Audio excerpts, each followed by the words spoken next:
Hey guys, and welcome back to another video. Today we want to talk about two things. First off, Supercell still has not fixed the Clan War League, and what exactly do I mean by that? I will come back to that in a second, because the second thing we're going to talk about is going to be Zap Mass Hybrid.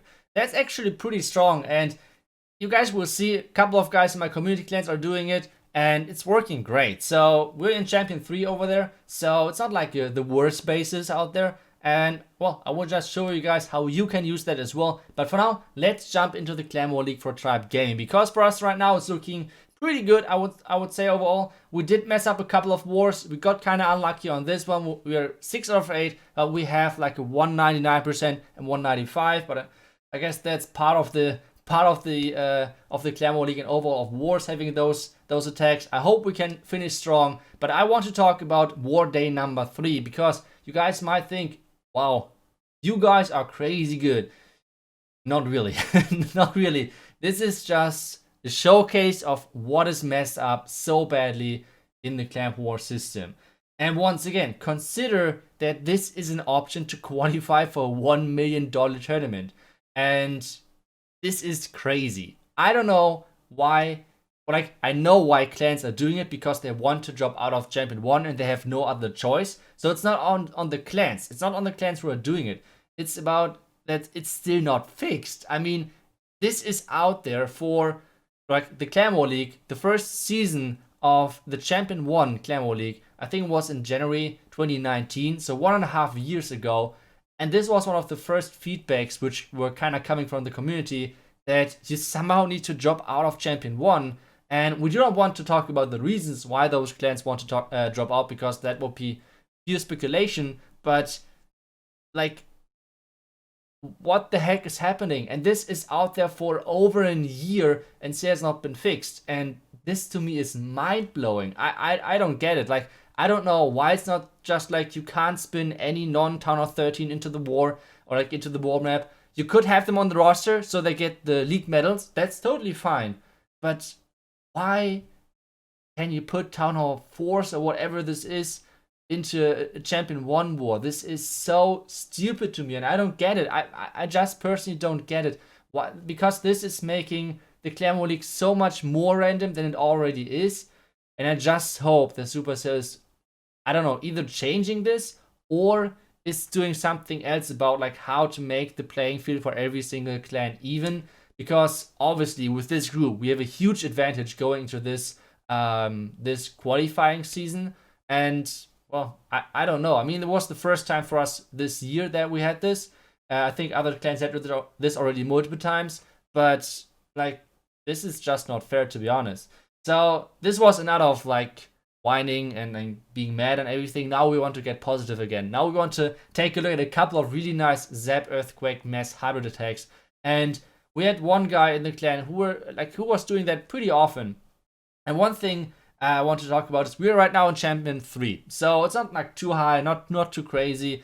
But the bases are pretty, I think, like bases which most of us are facing, or like most of you guys are facing in normal league days, in normal clan wars, and so on.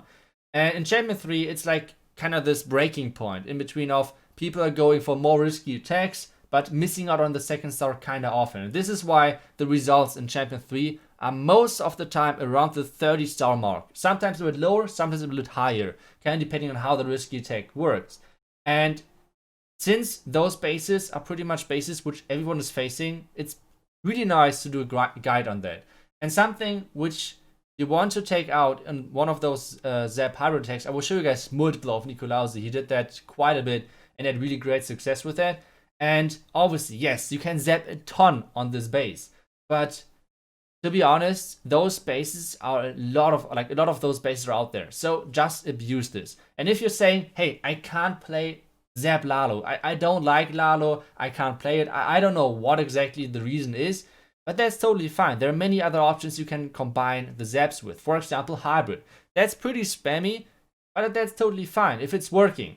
So what exactly do you guys have to work on, or like what exactly do you guys have to look out for if you want to do an attack like this? The first thing is you want to take out the Clan Castle and the Eagle. If you're not doing that, then the attack is pretty much messed up. So do always that. The next thing is place your heroes that you're kind of increasing the dead zone which you already created with your zaps, which I already draw into the picture a second ago, where I have like at the bottom the heroes, on the left side the siege barracks, and then the core is empty because of the zaps. So far so good. Now the only thing why this attack is going to be a little bit closer, take a look at the seal spell. All of the miners are getting dragged back into the skeleton trap, and the scatter shot is non-stop on those miners. This means every single miner kinda died over here in this scenario, and he started with like 24 miners. So he lost so many miners on this scatter shot, it's crazy. And this is why this attack is getting kinda close. I will show you guys a couple of more overkills, but this attack got so close in the end. So like when watching this, it was so close, it was crazy. So this one is going to be a triple. I have to spoil that already because I want to have like the video idea of this a bit more about the strategy guide itself, not like being like, I don't know, like is this going to be a triple or not? Just want to highlight a bit more what you guys have to take out. And the first two things which you always have to look for, you need to be able to zap the eagle and the clan castle, and then you can go for second things. So let's take a look at the next base, and then I will explain even more in depth on what you guys have to look out for and what options do you actually have, because you do not always need to go with the siege barracks, for example. You have many different options. You could use the blimp, for example, which he's going to do in the next attack as well. So the number one, I think, yeah, the number one base, that's what he's going for. Once again, like I said, you can zap in the core of the eagle and the CC. This time you cannot zap another scatter, but that's totally fine. It's all about the pathing which is getting created in the beginning. And like I said, the eagle and the CC are the two most important buildings which you need to take down. If you can take those down, then you're basically free to go for the rest of the attack, and you can plan that out. So he's zapping the core, perfect as that. And now the next thing, because at the top side, you guys can see at the top right side, there are no buildings on the outside. So a siege barracks would be completely wasted. So what he's doing instead, he's getting into the base with the blimp. You guys can see at the top right side, he's like there are no buildings, which means the siege barrack would be wasted. And now he took out the entire marked part, which is already a ton. The next thing is he used the rage, so there are not that many heal spells left anymore, only one heal spell. So what he's doing next, he's trying to make the base even smaller, to make sure that the hybrid troops are having a nice path into the core and especially into the back end.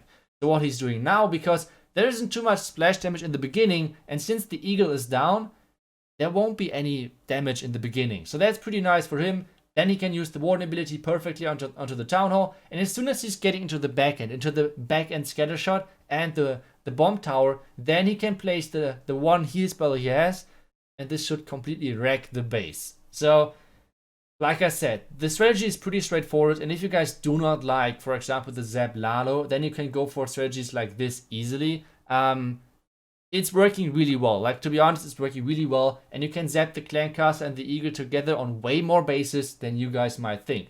So, just before the rest of the attack, you guys can see such an overkill on this one. Really nicely done. But that's not all. He has still many more attacks to go. Like, there were many more attacks to go. I don't know why, but I think he's hating the number one base always, since he's always, or like nearly always, taking that base. And another base where you can actually zap the inner clan castle and the eagle. On this one, you can't zap both of the scatters because the bottom scatter is like one tile towards the bottom, which is like gluing him on the outside, kinda. So otherwise, you could have zapped all of the scatters as well. So on this one, you can't zap the scatter, which is still totally fine. The next thing which he's going to do this time, he's once again sending in a blimp. Why exactly is he doing that this time?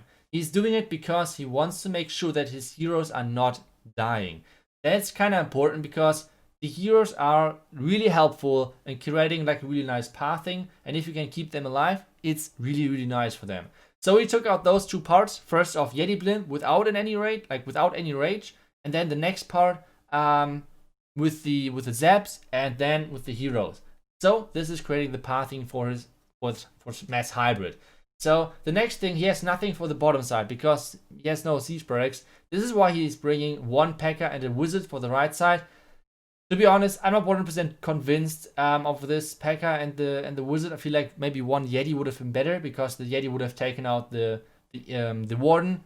But we already saw the result, so I guess the result is giving him is saying that he had made this right decision. That was what I wanted to say. God damn it, English is sometimes hard. So now he's getting into the town hall. Everything is good so far, and you guys see what he took out with his heroes, the blimp and the zaps. It's crazy, a lot of amount of value, and it's not only the buildings which he took out, but it's as well the pathing which he created. And this is pretty important. Now he's getting into the into the second part, like into the back end of the base, where you can place the next tier spell onto the Inferno Tower compartment. He's using the freeze onto the Expo and to the enemy king to make sure that he's like being it's better to get into the back end. But still, there's so many miners at the bottom side still left, and once again, his queen has once again survived. Like I said, making sure that your heroes are surviving is a huge support for your hybrid troops, and this was pretty easily done with taking out that single Inferno Tower at the top side. The next thing is, if for example the Eagle would have stand like where the air defense is, this would have been never possible because the Eagle would have shot like non-stop, and this is way too much damage. This is why, like I said, the first two objectives is always the Clan Castle and the Eagle. If you can take those out, then you can think about the Zap hybrid. It's a pretty cool strategy. I hope you guys liked today's video. Let me guys know what you think about the problems which I talked about, and if you guys like the mass hybrid. Either way, guys, thank you so much for watching. I will hopefully guys see you guys back tomorrow. Until then, see ya and bye bye.